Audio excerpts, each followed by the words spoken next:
Palace in the Alley, a story about how love changes everything. In a narrow alleyway of Old Delhi, between a tea stall that always smelled like cardamom and a seamstress who sang as she stitched, stood a home so small it could barely hold a whisper.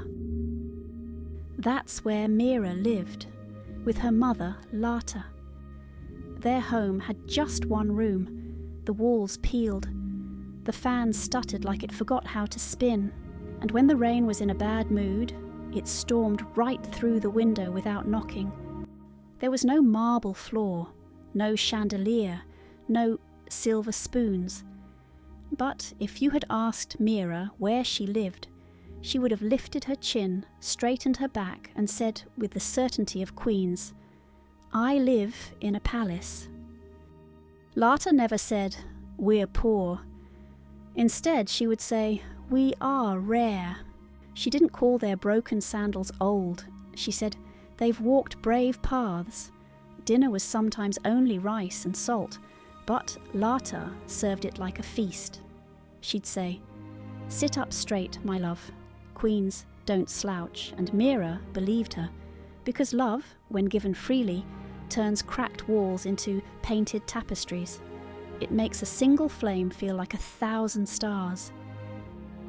At night, Meera studied by candlelight. The room would grow quiet. The shadows would stretch long and low. But Lata would whisper, "Only royalty learns by firelight." Books were borrowed. Pages were missing. The pencils were chewed and short. But the dreams were big. Meera dreamed of painting dresses, of buildings that curved like clouds, of designing stories people could wear, and she never once thought she couldn't, because her mother made her feel like she already had. One afternoon at school, a girl with shiny earrings wrinkled her nose and said, "You act so proud, but your kurta is patched." Meera didn't shrink. She stood tall and replied, "It was stitched by hand, for someone one of a kind. Because when you are told you are valuable again and again, you begin to believe it. And when you believe you are worthy, you wear that belief like armor." Years passed. The candle kept burning. So did Meera's will. She studied, read, sketched, failed, tried again.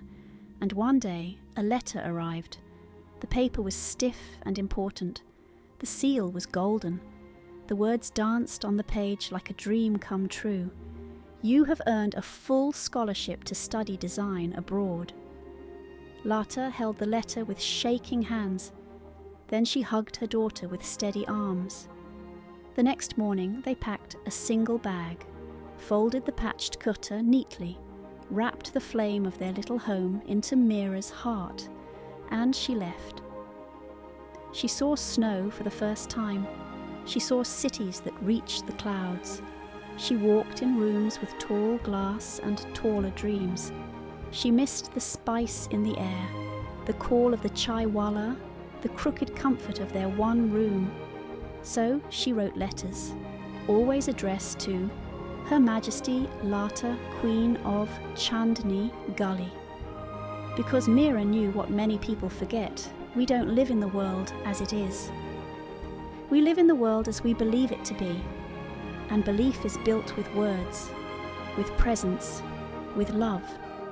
So tonight, if you're in a small room, if you only have a little, if you're walking paths that feel cracked and long, remember, you are not behind, you are not broken, you are walking a brave path, and maybe someone lit the first step for you with love, or maybe you're lighting it now for someone else.